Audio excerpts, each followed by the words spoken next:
RTV9 Telugu news కి స్వాగతం. Bulletin లో ముందుగా హెడ్లైన్స్.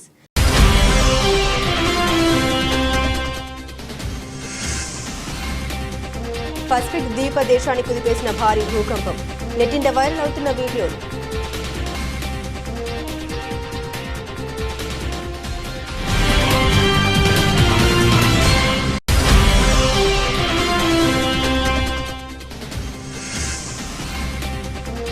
నేడు లోక్సభ ముందుకు జమిలి ఎన్నికల బిల్లులు. తేట తెలంగాణ మోదీ సర్కార్ ప్లాన్.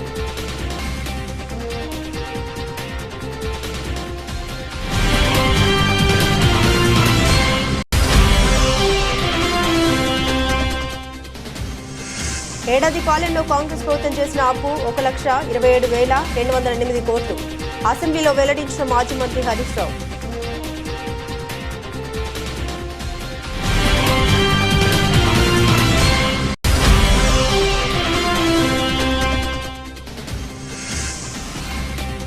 తెలంగాణలో హరిత విప్లవం దిశగా కీలక అడుగులు. సీఎం రేవంత్ సర్కార్ సంచలన నిర్ణయం.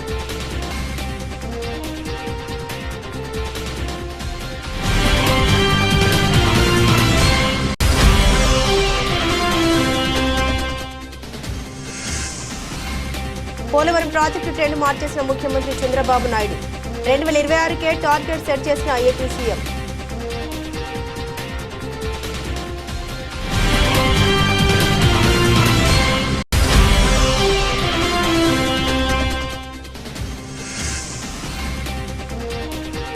మూడో టెస్టులో జడేజా హాఫ్ సెంచరీ. వర్షంతో నిలిచిన ఆట.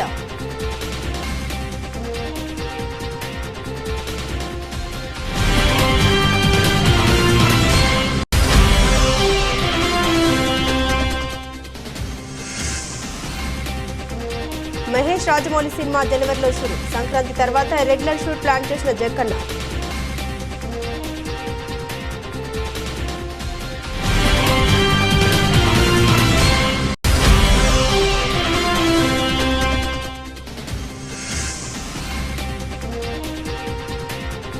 $79,000 దిగువకు బంగారం. 2 సెషన్లలో 4,500 తగ్గిన వెండి.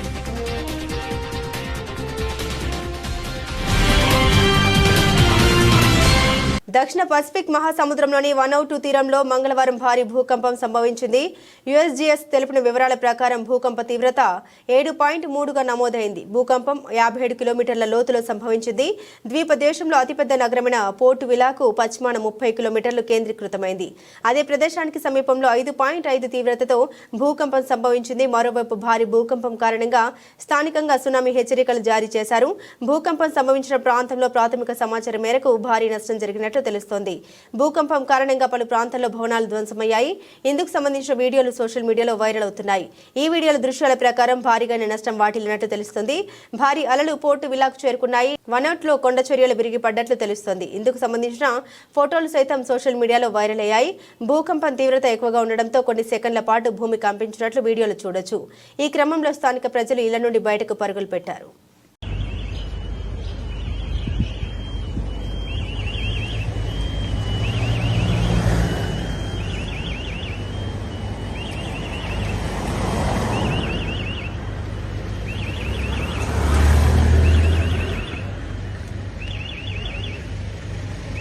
నేడు పార్లమెంట్లోకి జమిలి ఎన్నికల బిల్లును ఎన్డీఏ సర్కార్ ప్రవేశపెట్టనుంది.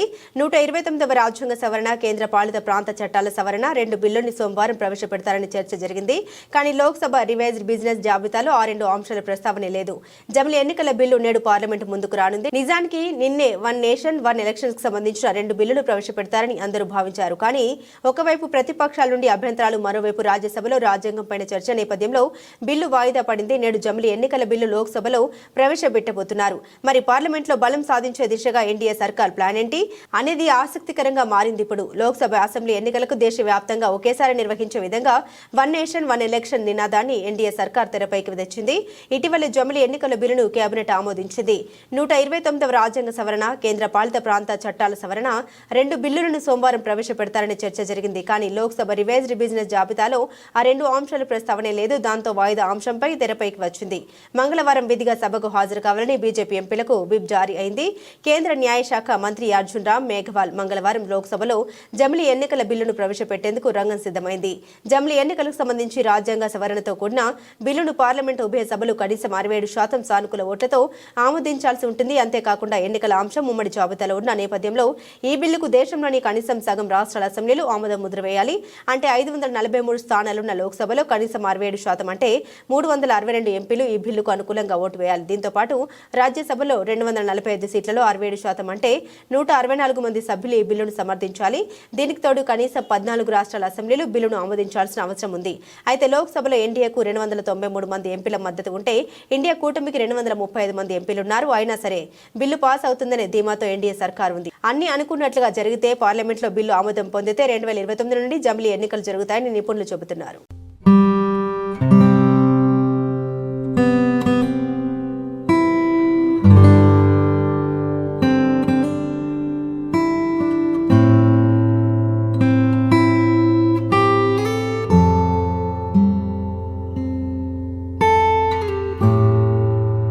ఏడాది పాలనలో కాంగ్రెస్ ప్రభుత్వం చేసిన అప్పులపై శాసనసభలో మాజీ మంత్రి బీఆర్ఎస్ ఎమ్మెల్యే హరీష్ రావు తీవ్రంగా స్పందించారు. ఏడాది కాలంలో 52,000 కోట్లు మాత్రమే అప్పు తీసుకున్నామని ఆర్థిక మంత్రి భట్టి విక్రమార్క పేర్కొన్నారు. ఈ సందర్భంగా హరీష్ రావు మాట్లాడారు. రాష్ట్ర ప్రభుత్వం ఎఫ్ఆర్బిఎం కింద తీసుకున్న అప్పులు 51,277 కోట్లు. ఈ రోజు ఉదయం reserve bank of India report కూడా తీసుకున్నాను. ఈ రోజుకు కలిపితే ఇంకో 3,000 కోట్లు పెరిగింది. అంటే ఎఫ్ఆర్బిఎం కింద 55,277 కోట్లు తీసుకున్నట్టు రిపోర్టు ఉంది. కార్పొరేషన్ గ్యారంటీల కింద 61,991 కోట్లు, మరో 10,099 కోట్లు గ్యారంటీలు లేకుండా తీసుకున్నారు. మొత్తంగా ఈ ఏడాది పాలనలో కాంగ్రెస్ ప్రభుత్వం తీసుకున్న అప్పు ఎంతంటే 1,27,208 కోట్లు. అలాగే కొనసాగితే 5 ఏళ్లలో అయ్యే అప్పు 6,36,040 కోట్లు అని హరీష్ రావు తెలిపారు. అధ్యక్ష, ఈ మధ్య కాలంలో కాంగ్రెస్ పార్టీ నాయకులు వైట్ పేపర్, కాంగ్రెస్ పార్టీ పెట్టిన వైట్ పేపర్ బుక్ కూడా తెచ్చాను అధ్యక్ష. ఇది వైట్ పేపర్. అదేవిధంగా భట్టి విక్రమార్క గారు ఈ సభలో పెట్టిన పేపర్. దీని ఆధారంగా నేను పోయినసారి బడ్జెట్ సమావేశాల్లో కూడా చాలా స్పష్టంగా చెప్పాను. మీరు గతంలో బీఆర్ఎస్ పార్టీ 10 ఏళ్ల కాలంలో 671 అని ఒకరంటారు, 7 లక్షల కోట్లని ఒకరంటారు, 711 అని నోటికి వచ్చినట్టు మాట్లాడుతున్నారు. I challenge in this house, ఒకరోజు స్పెషల్గా డిబేట్ పెడతారా పెట్టండి, లేదు ఆడిటర్లను పిలిచి పెడతారా, ఫైనాన్స్ డిపార్ట్మెంట్ పెట్టి పిలుస్తారా పిలవండి. ఐ వాంట్ టు ప్రూవ్ 10 ఏళ్ల బీఆర్ఎస్ కాలంలో జరిగిన మొత్తం అప్పు కేవలం 4,17,496 మాత్రమే. కానీ గోరంతలు కొండంతలు చేసి గోబల్స్ ప్రచారం చేసేటువంటి ప్రయత్నాన్ని ఈ సభ ద్వారా నేను తీవ్రంగా ఖండిస్తూ ఉన్నాను. గతంలో గౌరవనీయులు భట్టి విక్రమార్క గారు ఎన్నికల ముందు ఆదాయాన్ని సమకూర్చడంలో కాంగ్రెస్ పార్టీకి అపారమైనటువంటి అనుభవం ఉంది, హామీలన్నీ నెరవేర్చడం మాకు పెద్ద సమస్యే కాదు అని ఎన్నికల ముందు చెప్పారు. వీడియో కూడా ఉంది, కావాలంటే పంపిస్తాను. ఇప్పుడు అధికారంలోకి వచ్చిన తర్వాత ఏమైంది, ఏడాది అయింది, హామీలు ఎప్పుడు అమలు చేస్తారంటే అప్పుల పేరు చెప్పి తప్పించుకునేటువంటి ప్రయత్నం చేస్తున్నారు. ఒక అబద్ధాన్ని 100 సార్లు చెప్తే నిజమైతే అనే విధంగా గోబల్స్ ప్రచారం చేస్తూ ఉన్నారు. అందుకే ఈ శాసనసభ వేదికగా సభ్యులకు రాష్ట్ర ప్రజలకు కూడా ఈ 7 లక్షల కోట్ల అప్పు అని కాంగ్రెస్ పార్టీ చేస్తున్న ప్రచారం తప్పు అని ఈ సభ ద్వారా రాష్ట్ర ప్రజలకు నేను తెలియజేయదలుచుకున్న అధ్యక్ష. తెలంగాణలో కాంగ్రెస్ అధికారంలోకి వచ్చి ఏడాది పూర్తయింది. స్వరాష్ట్రంలో 10 ఏళ్లుగా ఎదురేదనుకున్న గులాబీ పార్టీని ఓడించి తెలంగాణకు రెండో ముఖ్యమంత్రిగా రేవంత్ రెడ్డి ప్రమాణ స్వీకారం చేశారు. ఇక అంతే దూకుడుగా రేవంత్ రెడ్డి పాలనలో దూసుకుపోతున్నారు. ఈ క్రమంలోనే సుస్థిర అభివృద్ధి, పర్యావరణ పరిరక్షణ కోసం కీలక నిర్ణయాలు తీసుకుంటున్నారు సీఎం. ప్రపంచవ్యాప్తంగా సవాలుగా మారుతున్న వాతావరణ మార్పుల్ని అధిగమించేందుకు గాను రేవంత్ రెడ్డి ఈ దిశగా అడుగులు వేస్తున్నారు. ఇందులో భాగంగానే పర్యావరణ పరిరక్షణపై దృష్టి సారించారు. కాలుష్య నియంత్రణ, పర్యావరణ పునరుద్ధరణ, పునరుత్పాదక ఇంధనంతో పాటుగా తెలంగాణకు పచ్చదనం, భవిష్యత్ తరాలకు అందించేందుకు కీలక ముందడుగు వేశారు రేవంత్ రెడ్డి. పర్యావరణ పునరుద్ధరణలో భాగంగా ముఖ్యమంత్రి రేవంత్ రెడ్డి తీసుకున్న ముఖ్యమైన ప్రాజెక్టుల్లో సరస్సులు, చెరువుల పునరుద్ధరణ ప్రధానమైంది. ఒకప్పుడు చెరువులకు, సరస్సులకు పెట్టింది పేరైన భాగ్యనగరంలో కబ్జాల కారణంగా చెరువులు, కుంటలు కుదించుకుపోయి ఉనికిని కోల్పోతున్నాయి. ఈ నేపథ్యంలో రేవంత్ రెడ్డి అధికారంలోకి రాగానే హైడ్రా పేరుతో ప్రత్యేక వ్యవస్థను ప్రవేశపెట్టారు. దీంతో చెరువులోని అక్రమ కట్టడాలను పనిపడుతున్నారు. ఇందులో భాగంగా ఇప్పటి వరకు 75 చెరువుల పునరుద్ధరణకు శ్రీకారం చుట్టారు. హైదరాబాద్ మహానగరం పరిధిలోని మొత్తం 2000 చెరువుల రూపురేఖలు మార్చేందుకు ప్రణాళిక సిద్ధం చేశారు. ఇందులో భాగంగా నిర్జీవమైన నీటి వనరుల్ని పునరుద్ధరించనున్నారు. జీవ వైవిధ్యాన్ని మెరుగుపరచడంతో పాటుగా భూగర్భ జలాలు నిండేలా ప్రణాళిక చేస్తున్నారు. వలస పక్షుల్ని తిరిగి తెలంగాణ గడ్డపై వ్యవహరించేలా ప్లాన్ చేస్తున్నారు. చెరువులకు కొత్త శోభ తీసుకురావడంతో ఫ్లెమింగోలు, రెడ్ బ్రెస్టెడ్ ఫ్లై క్యాచర్ వంటి జాతులకు చెందిన పక్షులు తిరిగి రావాలని భావిస్తున్నారు. పర్యావరణ పునరుద్ధరణతో పాటుగా మానవాళికి ఎంతో ప్రయోజనం చేకూర్చనుందని ప్రకృతి ప్రేమికులు అభిప్రాయపడుతున్నారు.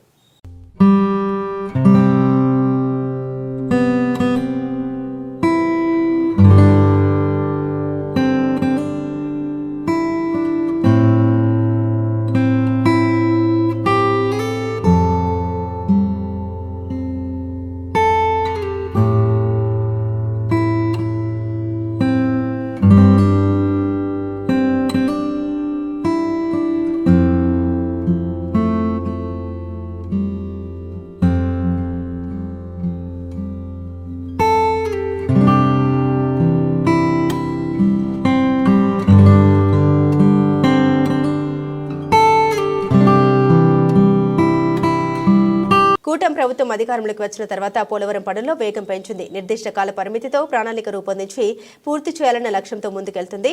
ఈ నేపథ్యంలోనే ఎప్పటికప్పుడు పనుల పురోగతిపై అధికారులతో ముఖ్యమంత్రి సమీక్షిస్తూనే ఉన్నారు. పోలవరం ప్రాజెక్టు ట్రెండ్ మార్చారు ఆంధ్రప్రదేశ్ ముఖ్యమంత్రి నారా చంద్రబాబు నాయుడు.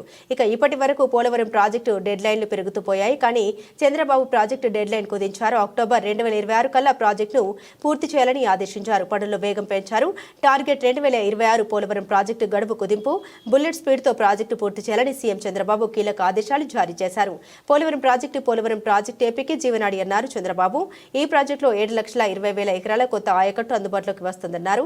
28 లక్షల మందికి తాగునీరు అందుతుందన్నారు. కొత్తగా 960 మెగావాట్ల విద్యుత్ ఉత్పత్తి అందుబాటులోకి రానుంది. అక్టోబర్ 2026 నాటికి పోలవరం ప్రాజెక్టు పూర్తి చేయాలని లక్ష్యంగా పెట్టుకున్నట్లు ఏపీ ముఖ్యమంత్రి చంద్రబాబు ప్రకటించారు. 2025 డిసెంబర్ నాటికి డయాఫ్రామ్ వాల్ పూర్తి కావాలని అధికారులను ఆదేశించారు. సోమవారం పోలవరం ప్రాజెక్టు పనులను స్వయంగా పరిశీలించారు సీఎం చంద్రబాబు. పోలవరం గ్యాప్ 1 పనుల్ని పర్యవేక్షించారు. డయాఫ్రామ్ వాల్ నిర్మాణ పనుల్ని పరిశీలించిన చంద్రబాబు పనుల పురోగతిపై ఆరా తీశారు. అనంతరం అధికారులతో సమీక్ష నిర్వహించారు. పోలవరం పనులు ఎంత ఆలస్యమైతే ఏపీ ప్రజలకు అంత నష్టమని, అందుకే వేగంగా ప్రాజెక్టు పనుల్ని పూర్తి చేయాలని సీఎం చంద్రబాబు అధికారులను ఆదేశించారు. పోలవరం అమరావతి రాష్ట్రానికి 2 కళ్ళు అని చంద్రబాబు అన్నారు. పోలవరం పూర్తి చేసి నదులను అనుసంధానం చేస్తే రాష్ట్రానికి గేమ్ చేంజర్ అవుతుందన్నారు. పట్టిసీమ ద్వారా కృష్ణా నదికి అనుసంధానం చేశామన్నారు చంద్రబాబు. గొల్లపల్లి రిజర్వాయర్ వస్తే చాలా వరకు ఇబ్బంది ఉండదన్నారు. వెలుగొండ ఇరిగేషన్ కు కూడా నీళ్లు ఇచ్చే పరిస్థితి వస్తుందన్నారు. అక్కడి నుండి బనకచెర్లకు నీటిని తీసుకెళ్లొచ్చన్నారు. ప్రాజెక్టు 50 లక్షల క్యూసెక్లు డిశ్చార్జ్ చేసే సామర్థ్యం ఉందన్నారు. 93 మీటర్లు డయాఫ్రామ్ వల్ల అత్యంత ఎత్తైన స్పిల్వే గేట్లు ఏర్పాటు చేస్తున్నామని సీఎం తెలిపారు. పోలవరం ప్రాజెక్టుతో బహుళ ప్రయోజనాలు ఉన్నాయని చంద్రబాబు వెల్లడించారు.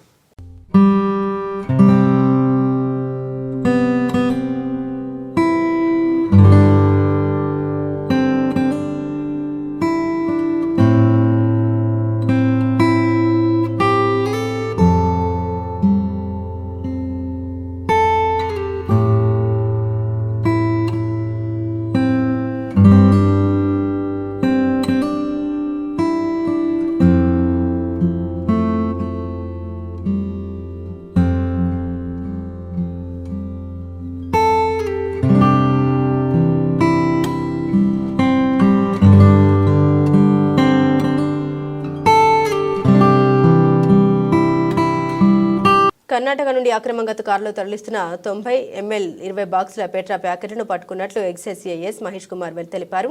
స్థానిక ఎక్సైజ్ శాఖ కార్యాలయంలో శనివారం సాయంత్రం ఏర్పాటు చేసిన విలేకరుల సమావేశంలో ఆయన వివరాలు వెల్లడించారు. రాబడిన సమాచారం మేరకు deputy commissioner Nagamaddayya, assistant commissioner Muniswamy, incharge excise superintendent Revathi ఆదేశాలతో శనివారం తెల్లవారుజామున మొలకాలమూరు చెక్పోస్టు వద్ద దాడులు నిర్వహించినట్లు ఆయన తెలిపారు. ఈ క్రమంలోనే ఓ ఎరుపు రంగు కారు అటుగా వస్తున్న మమ్మల్ని చూసి కారులో ఉన్న వ్యక్తులు పరుగులు తీశారు. మా సిబ్బంది వెంబడించి 3 వ్యక్తులు పట్టుకుని కారు స్వాధీనం చేసుకున్నట్లు తెలిపారు. ఇందులో పైతోటకు చెందిన నాయకులు హనుమంతు, వేపరాల గ్రామానికి చెందిన బోయలింగప్ప, రేకులకుంట గ్రామానికి చెందిన వరిప్రసాదులుగా గుర్తించామన్నారు.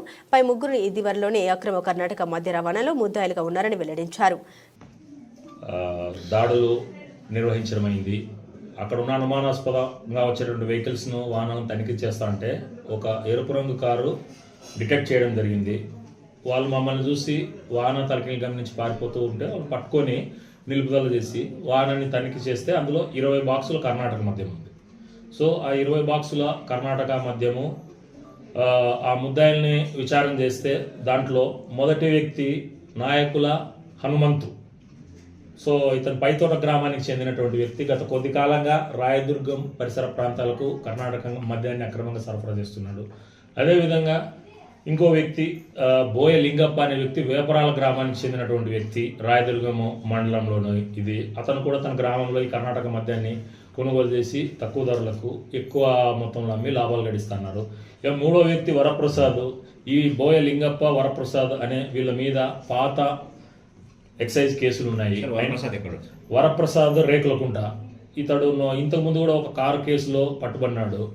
వీళ్ళందరూ కూడా ఒక ముఠాగా ఏర్పడి కర్ణాటక రాష్ట్రం హనగల్లులోని బార్కు దగ్గర తక్కువ రేటుకు లిక్కర్ కొని అన్ని ప్రాంతాలకు సరఫరా చేస్తూ ఉన్నారు. సో విత్ ఎవిడెన్స్ వీళ్ళందరినీ కూడా అదుపులోకి తీసుకొని వీళ్ళ మీద కేసు నమోదు చేసి రిమాండ్కి అనేది పంపడం జరుగుతుంది.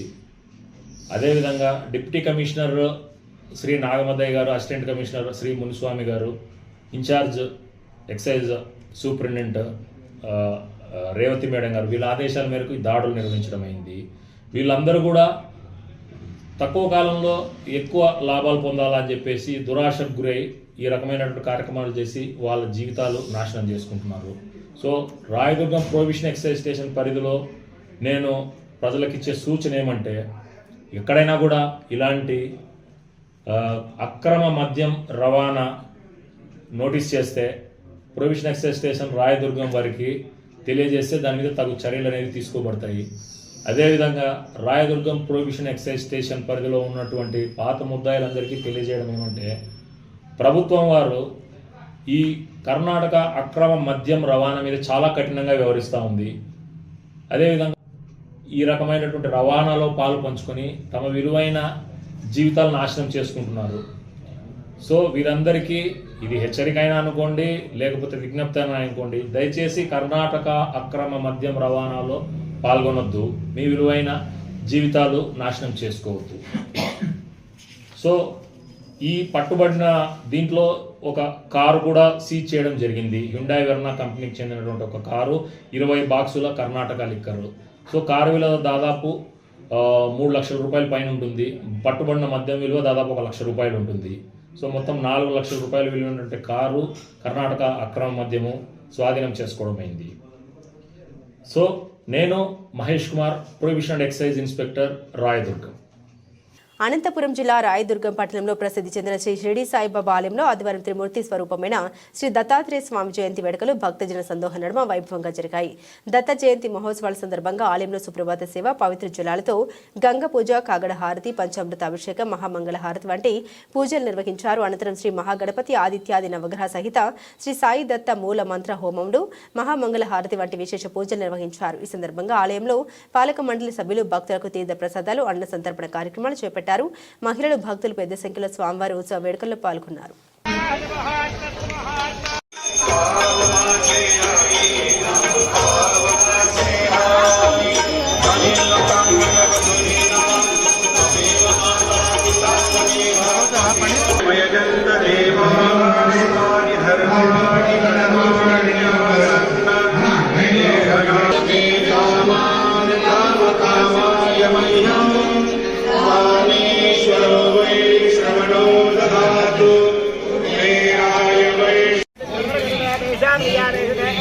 మూడో టెస్టులో భారత్ ఎదురొడ్డుతుంది. కేఎల్ రాహుల్, జడేజా మినహా బ్యాటర్లంతా విఫలమవడంతో పీకల్లోతు కష్టాలు కూరుకుపోయింది.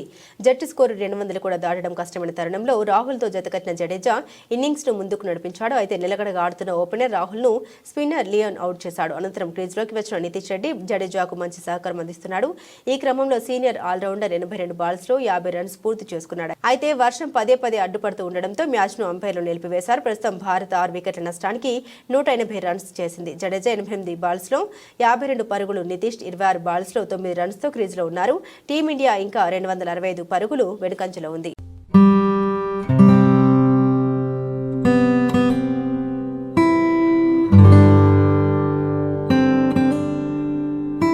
మహేష్ మహేష్ బాబు రాజమౌళి సినిమా అప్డేట్ కోసం దేశవ్యాప్తంగా ఉన్న సినీ అభిమానులంతా ఆతృతతో ఎదురు చూస్తున్నారు. ఈ సినిమా షూటింగ్ ఎప్పుడు మొదలవుతుంది అనే విషయంపై ఇప్పటి వరకు రకరకాల వార్తలు వచ్చాయి. అయితే వాటిలో నిజాలు వెతుకోవాల్సిన పరిస్థితి. తాజాగా ఈ సినిమా షూటింగ్ ప్రారంభానికి సంబంధించి విశ్వసనీయ సమాచారం అందింది. సంక్రాంతి తర్వాత ఈ సినిమా షూటింగ్ కు రాజమౌళి కొబ్బరికాయ కొట్టనున్నారు. ఇందుకు సంబంధించిన ఏర్పాట్లన్నీ కూడా పూర్తయ్యాయని తెలిపింది. హైదరాబాద్ రామోజీ ఫిల్మ్ సిటీతో పాటుగా నగర శివార్లలో కొన్ని భారీ సెట్లను కూడా రూపొందించారు.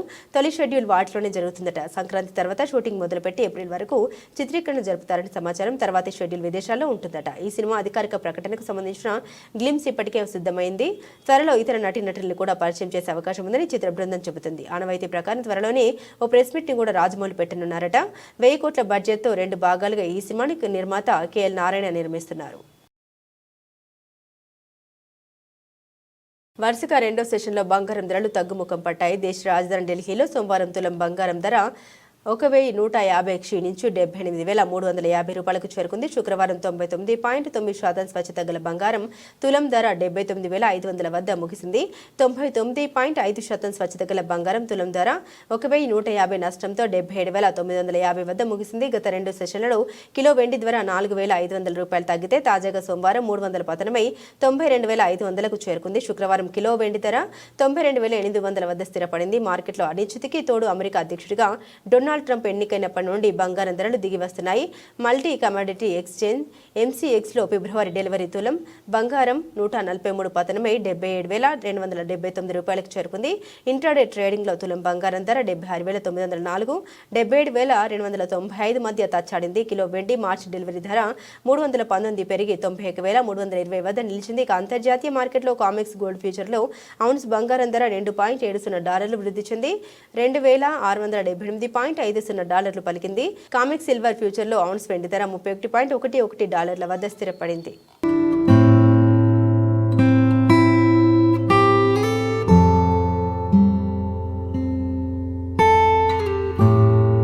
బులెటిన్ ముగించే ముందు హెడ్లైన్స్ మరోసారి.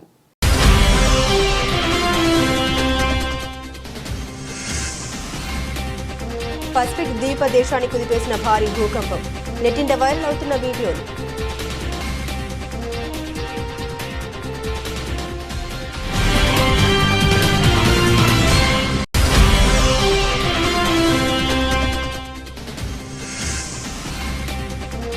నేడు లోక్సభ ముందుకు జమిలీ ఎన్నికల బిల్లులు. తేటి తెలంగాణ మోదీ సర్కార్ ప్లాన్.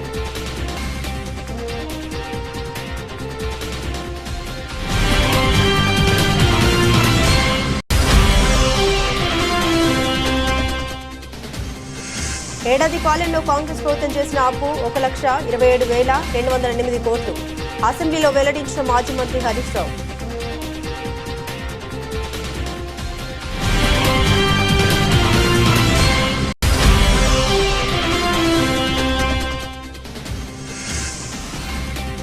తెలంగాణలో హరిత విప్లవం దిశగా కీలక అడుగులు.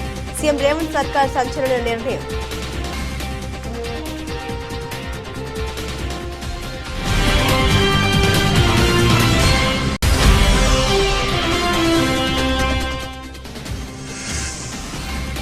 పోలవరం ప్రాజెక్టు ట్రెండ్ మార్చేసిన ముఖ్యమంత్రి చంద్రబాబు నాయుడు.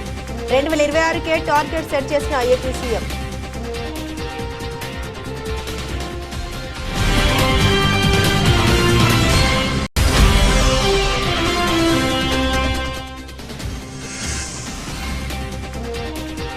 మూడో టెస్టులో జడేజా హాఫ్ సెంచరీ. వర్షంతో నిలిచిన ఆట.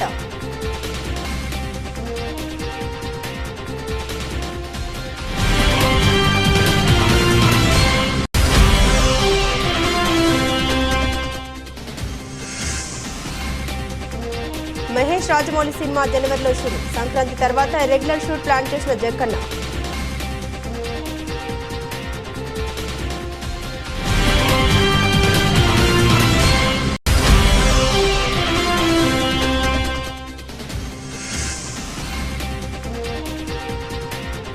$79,000 దిగువకు బంగారం. 2 సెషన్లలో 4,500 తగ్గిన వెండి.